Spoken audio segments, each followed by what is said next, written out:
Lahore high court ने तमाम स्कूलों की रजिस्ट्रेशन 1 माह बाद दोबारा कराने का हुक्म दे दिया। लाहौर हाईकोर्ट के जस्टिस शाहिद करीम ने स्मोक तदारुक केस की समाअत के दौरान समाअत जस्टिस शाहिद करीम ने रिमार्क दी है कि स्कूल बसों का मामला बहुत अहम है, इसको सीरियस लें। प्राइवेट स्कूल मालकान बहुत पैसा कमा रहे हैं लेकिन कोई अमल नहीं कर रहे।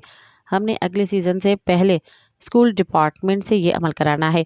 SOPs को क्या करना है, कोई मुस्तकबिल हल दें। अदालत ने कहा कि सड़कों का सर्वे कराने की ज़रूरत है, ट्रैफिक का बहुत बुरा हाल है। HCN किसी के दायरा इख्तियार में आता है, उनको बसों का कहें। किसी स्कूल की 1 साल बाद रेवेन्यूअल है, किसी की 2 साल बाद। ये दुरुस्त नहीं है। जो स्कूल बसों की पॉलिसी पर अमल नहीं करते उनकी रजिस्ट्रेशन मुअत्तल की जाए। मज़ीद ख़बरनि ऐं तफ़सीलात लाइ विज़िट कयो असांजी वेबसाइट www.awamiNewsHD.com ऐं ॾिसंदा रहो अवामी न्यूज़ HD।